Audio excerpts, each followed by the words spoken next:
empezar entonces la grabación. Y entonces nos quedamos ayer en esta parte. Lo voy a repetir un poquito para efectos del YouTube. Entonces, vamos a ver acá. Vamos a ver entonces que a pesar de que vimos que hay mil y un formas, o de que la mayoría de los más bien, a pesar de que la finalidad de un brazo robótico, o de más bien de un manipulador, es la de posicionar una herramienta para poder llevar a cabo cierta acción, vamos a ver que hay diferentes formas de hacerlo. Hay diferentes formas de generar o de barrer un volumen en el espacio, de manera de crear un volumen de trabajo de diferentes maneras, ¿no? Unos tienen un cascarón esférico, otros tienen una especie de cubo ahí cartesiano. Hay diferentes formas. Y vamos a ver que en realidad la forma de acomodar articulaciones de tipo R o de tipo P son, bueno, va a ser 2 a la N, si no mal recuerdo, como si fuera una combinatoria. Y a pesar de que las posibilidades son infinitas, hay arreglos que se prefieren o que son los más comunes usados en la industria o en la vida. Y son los que vamos a ver de alguna manera por acá. Entonces vamos a ver arreglos cinemáticos comunes y vamos a ver que pues sí, que en la práctica son pocos modelos los que se utilizan y vamos a verlos como que los más típicos, ¿no? A ver, denme un minuto, voy a pausar la grabación. Acá está, continuamos. Entonces vamos de este lado y va para acá. Vamos a poner como el primer caso típico. Vamos a poner este manipulador articulado que se conoce como de revolución, codo o antropomórfico. Es un KUKA 500, que es el que se muestra en la figura, ya lo habíamos visto en la presentación anteriormente. Déjenme lo pongo aquí en grandote. Ahí está. Y vamos a ver que tiene bueno, en la figura de la derecha vamos a ver dos cosas. El KUKA 500, que es el robot de color naranja que está en la parte superior. Y vamos a ver la representación esquemática de este robot, que si bien no coincide 100% con el de la KUKA 500, este es como el arreglo general que se utiliza. Un arreglo de tipo revolución en la base, otra articulación de tipo revolución en el hombro y otro en el codo, ¿no? Entonces, si se fijan, básicamente lo que vamos a tener es que este robot es de alguna manera un diseño antropomórfico basado en el diseño divino, no sé cómo decirlo, porque divino no es, ¿no? Ya vimos que el hombre tiene más defectos que cualquier otra cosa en la naturaleza. Mm,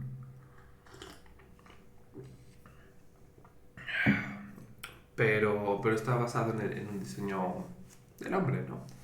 Vamos a ver que vamos a tener un eje de rotación del cuerpo que puede ser bien como la cintura, sería el eje Z0 o bien θ1, que se encarga de rotar en el espacio de manera que te deje ver, digamos, sobre el plano, sobre el eje, que te permita rotar sobre el eje XY o permite barrer el brazo sobre el eje XY, tomando en cuenta que tu cintura va o que el eje Z está en el mismo eje o es paralelo a tu columna vertebral. Luego vamos a ver que tenemos por ahí el hombro, que sería el eje Z1, que es el eje que te permite girar sobre θ2, y al final del día lo que te va a permitir es elevar tu brazo o tu herramienta sobre el eje Z, ¿no?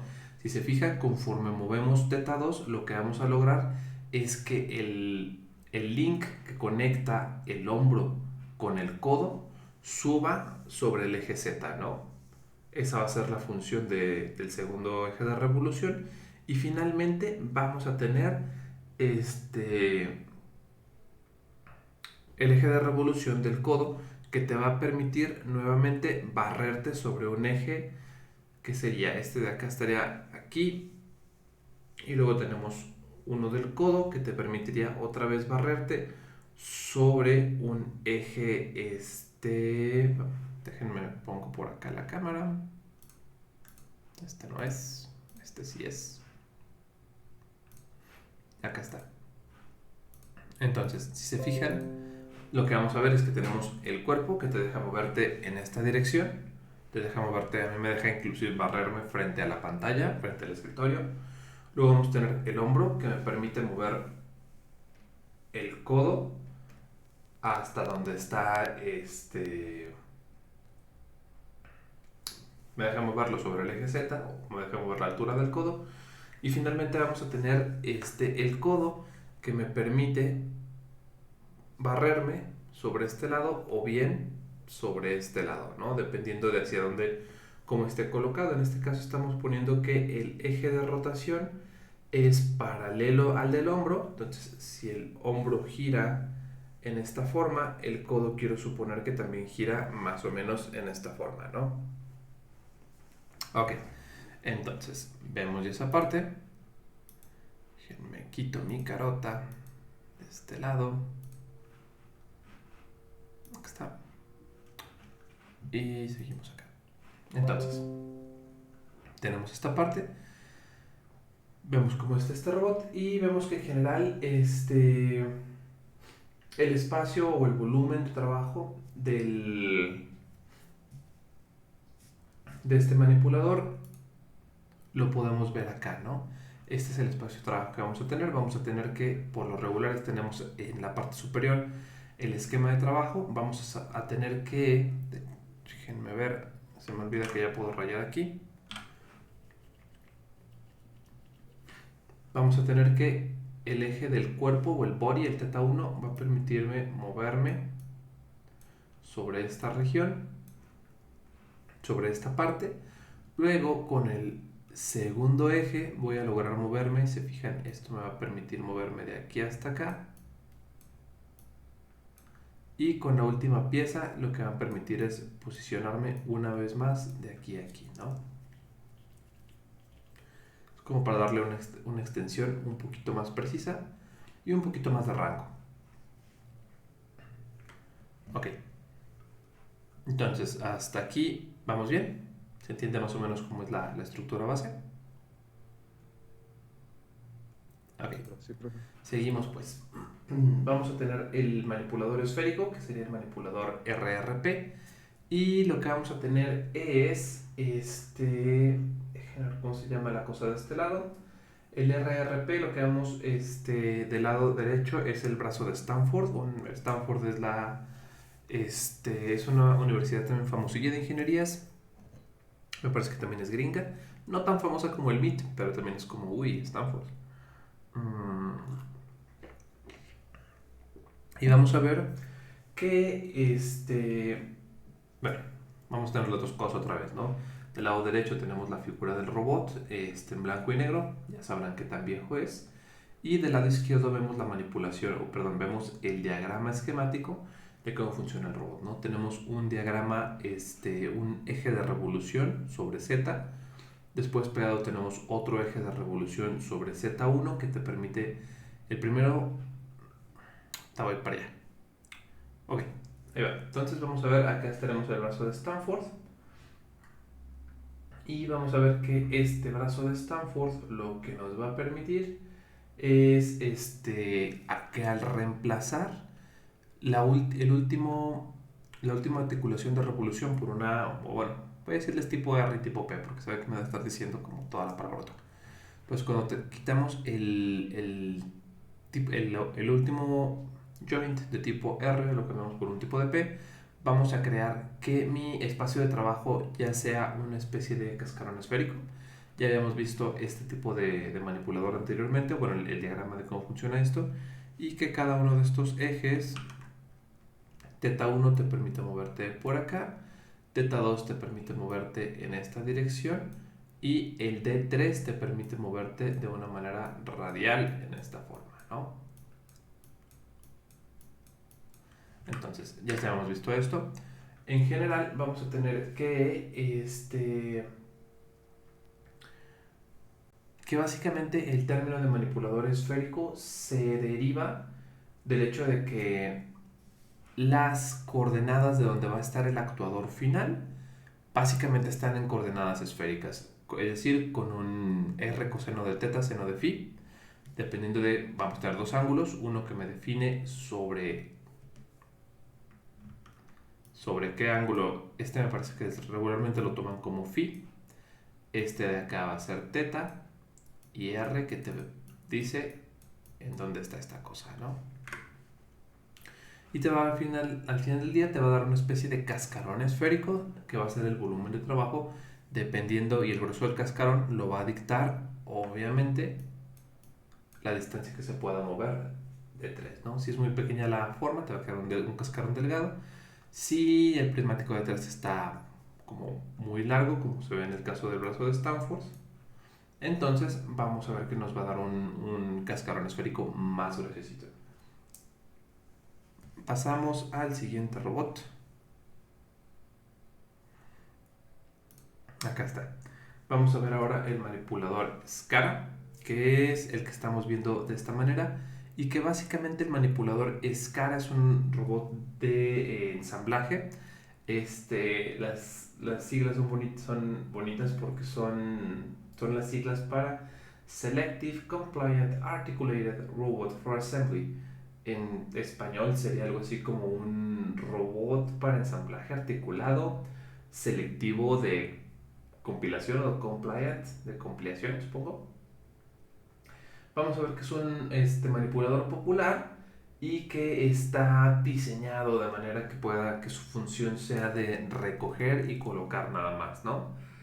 Entonces, este robot tiene una estructura RRP, igual que el anterior, igual que el brazo de Stanford, pero la diferencia, no se alcanza a notar, tiene un eje de revolución de este lado, tiene un eje que revoluciona acá, un eje que revoluciona acá y acá está, y articulación de tipo prismático acá, ¿no? Igual lo vamos a ver de este lado. Tenemos un brazo de revolución, tenemos una revolución de este lado, tenemos luego una revolución de este lado, por aquí también me permite moverme, no, pero ese es el mismo eje que tenemos acá. Entonces me muevo por aquí, esto me va a permitir que este brazo se mueva en esta figura. Luego voy a necesitar otro tipo de articulación que me mueva de este lado, y luego vamos a tener un actuador final que es de prismático y se mueve de aquí hacia acá, ¿no? Entonces, a pesar de que tenemos una configuración RRP, el tipo de ensamblaje en el que lo ponemos va a crear que mi espacio de trabajo no sea exactamente un cascarón esférico, si se fijan. En este caso, lo que vamos a tener es que en este diseño tiene Z0 perpendicular a Z1 y Z1 perpendicular a Z2. ¿A qué me refiero con esto? Oh, que la... 2 minutos. Me equivoqué, iba a rayar en la pantalla y me equivoqué de atajo de teclado. Ahí está. Control 2, lo que voy a tener es un eje que me permite revolucionar en esta forma. Otro que me deja revolucionar aquí. Un R, otro R y un tipo P que se va a encargar aquí de permitirme mover hacia arriba y hacia abajo, ¿no? Entonces tenemos esta clasificación y en este caso lo que voy a tener es una especie de volumen en el que voy a tener una especie de cilindro y la parte de arriba y abajo me va a permitirme mover sobre un techito, ¿no? Sobre esta cosa aquí. Acá está. Esto va a quedar como mi volumen de trabajo. Entonces, a pesar de que también tengo una configuración RRP, voy a tener un volumen de trabajo diferente, nada más o por el mero hecho de cambiar la clasificación de... Pues sí, por cambiar cómo están definidas estas, o cómo están armados. Si se fijan acá, esta cosa estaba diseñado para barrerme sobre radialmente y esta está diseñada para moverme hacia arriba y hacia abajo. Insisto, nada más, el robot SCARA está diseñado nada más para, está diseñado para operaciones del tipo recoger y colocar en otro lado. Seguimos con el próximo robot, que va a ser un manipulador cilíndrico. En este caso lo que vamos a tener es que ahora vamos a tener una articulación de tipo R y dos articulaciones lineales o de tipo P. Y lo que vamos a tener es que en este manipulador cilíndrico, la primera articulación es de revolución y produce una rotación alrededor de la base, como todos los demás robots hasta ahorita. Y luego vamos a ver que la segunda y la tercera articulación son de tipo lineales. Una te va a permitir el movimiento sobre el eje Z y otra te va a mover sobre un eje radial, ¿no? De manera que lo que vamos a ver es que cuando se mueve el eje de la base en una cierta dirección, me va a permitir barrerme sobre este ángulo de acá. Luego vamos a tener el Z1, que vamos a tener que es una articulación prismática que está, ahí no se alcanza a ver, pero está aquí, me permite barrerme de aquí a acá. Ese vendría siendo Z1 y me permite barrerme en esta dirección, ¿no? Me permite moverme en esta dirección en el eje Z. Y finalmente vamos a tener que el tercer elemento prismático, que es el que tenemos acá, o el tercer elemento lineal, me va a permitir moverme radialmente en esta dirección, ¿no? Ya dependiendo de dónde esté apuntando el ángulo, me voy a poder mover en diferentes direcciones. Y entonces, si se fijan, si yo tuviera un actuador final en algún punto, digamos, este punto quedaría determinado por una coordenada esférica, ¿no? Quedaría determinado por un cierto, tendríamos, digamos, una coordenada R que me dice qué tan alejado está del centro, una coordenada Z, digamos, o D, que me va a decir qué tan arriba está con respecto a mi marco de referencia, y una coordenada θ que me dice dónde va a estar ubicado sobre el plano XY, ¿no? Entonces, si se fijan, este es un robot, el nombre del manipulador cilíndrico viene básicamente o se desprende de que la posición del actuador final está determinada por R, Z y θ, que son las coordenadas cilíndricas, ¿no?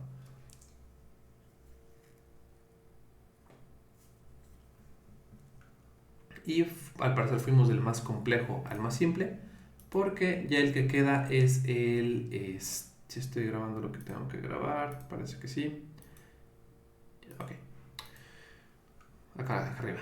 Vamos a tener el manipulador cartesiano. Y bueno, el manipulador cartesiano es digamos, el robot más sencillo de modelar. Quizás no el más sencillo de construir, pero sí el de modelar.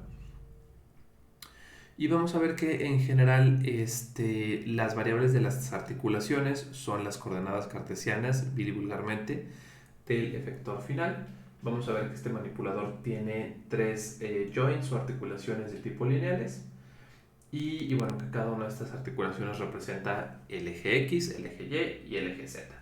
Vulgarmente nuestro espacio cartesiano, porque ya no es plano, ya es un volumen. Y entonces, la descripción cinemática de este robot es relativamente la más simple, en el sentido de que si bien no la más simple, es con la que estamos como más acostumbrados. Y regularmente este tipo de manipuladores cartesianos creo que lo vemos comúnmente, o es bastante común en general, ¿no? Lo vemos en las impresoras 3D, los vemos en las herramientas de CNC, lo vemos en estas rotuladoras láser también, que son como unas quemadoras, un láser que quema trocitos de madera, ropa, cosas por el estilo, ¿no? Entonces vemos que se utiliza mucho para ensamblaje, que está colocado sobre una superficie. O bien lo pueden utilizar también me imagino que lo han visto en películas, o a lo mejor algunos de ustedes se han ido a Puerto y estas cosas. Ustedes los llevan a Veracruz, si no me recuerdo. Entonces quizás en el puerto de Veracruz tengan este tipo de manipuladores cartesianos, pero tamaño gigante. Y se utilizan para descargar los cargamentos de diferentes barcos. Y se encargan de tomar el cargamento del barco y colocarlo en tierra firme, ¿no? Ya por ahí en la figura estamos viendo, vemos por ahí, en la figura tenemos un Yamaha YKXC, es un robot cartesiano evidentemente, y su representación simbólica, ¿no? No está de más decirlo, pero el primer prismático se encarga de moverme en esta dirección, el segundo prismático se encarga de moverme, digamos, en E. El primero se encarga de moverme en X, el segundo se encarga de moverme en Y el tercero se encarga de moverme en Z, ¿no? Ahí está. Y entonces, hasta aquí, ok, nos quedan más dos arreglos cinemáticos o un manipulador paralelo. Vamos a ver que existen otro tipo de manipuladores. Si se fijan en los manipuladores que estamos viendo anteriormente, todos están conectados en serie. Digamos que todos van sobre la misma línea de acción, como un circuito en serie. Todos van, se fijan sobre la misma línea de poder, sobre la misma línea que conecta con la fuente. Todos van sobre una misma línea de acción. También va sobre una... De hecho acá... Bueno, creo que se nota. Este también va sobre una misma línea. Este de acá también va sobre una misma línea. Y este de acá, evidentemente, también va sobre una misma línea. Y el esférico, que también va todo sobre una misma línea, ¿no? Pues bueno, vamos a ver que existen otro tipo de manipuladores que se llaman manipuladores en paralelo, en la cual un subconjunto o algunos de las articulaciones o de los links crean una cadena cerrada, ¿no? ¿A qué me refiero con una cadena cerrada? A que ya están comunicados por diferentes medios a un mismo punto. Este va comunicado de aquí por acá y este va comunicado de aquí por acá, y por acá vemos que hay otro elemento que también va comunicado de esta manera, ¿no? Y entonces este tipo de manipuladores vemos que ya tiene pues sí, tiene una especie de circuitos en paralelo, o tiene una cadena cerrada en otros tipos. Si se fijan en el caso de los manipuladores en serie siempre era un circuito abierto, en este caso ya son circuitos cerrados. Y básicamente, para que sea un manipulador en paralelo, tiene que tener dos o más cadenas cinemáticas que conectan la base y el final del efector. En este caso lo podemos ver, tenemos tres elementos que conectan la base y el efector. Déjenme le tomo el tecito para no andarle haciendo la Lolita Yala.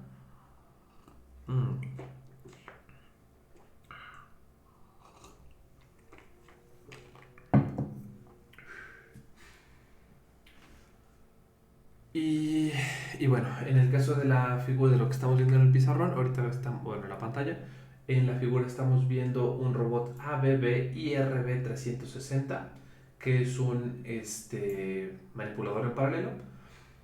Y vemos que estos robots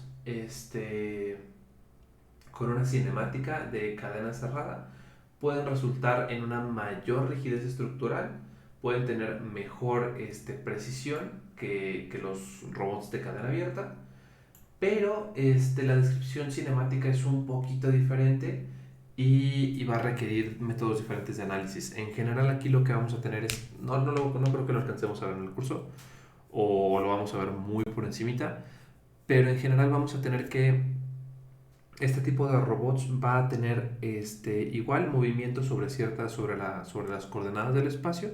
Sin embargo, a la hora de crear tus ecuaciones de movimiento, vamos a tener que añadir restricciones sobre lo que puedan ser las variables, ¿no? Evidentemente, lo que pueda hacer cada una de las articulaciones va a estar determinado por los límites físicos en los que se puede mover cada una de las articulaciones.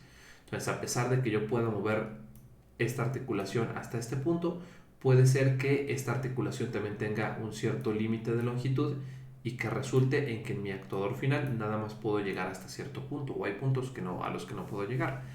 Este tipo de cinemática regularmente se empieza a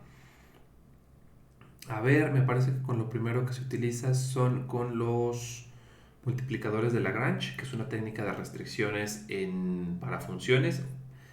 No lo vieron en cálculo, se ve en cálculo, pero Bueno, no, se lo pueden encontrar en su libro de cálculo, en el cálculo de Stewart o en el Larson o en el Leitov. Ahí viene la parte de los multiplicadores de Lagrange como una forma de restringir funciones. Y después en libros un poquito más avanzados se llama mecánica analítica la materia. Y van a ver que existe otro tipo de formulación matemática para este tipo de sistemas que se llama es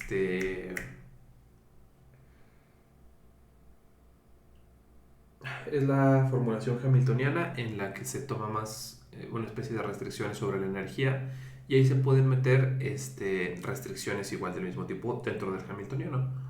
Mm, lo vamos a alcanzar a ver, me parece muy breve, no, creo que no metemos a Hamilton, pero igual que sepan de qué se trata esta cosa, ¿no? Y con esto terminamos con el tema de los manipuladores más comunes. Déjenme ver. No se crean, si vamos a... Ah, no se crean, este es el jacobiano. Vamos a alcanzar a ver jacobiano.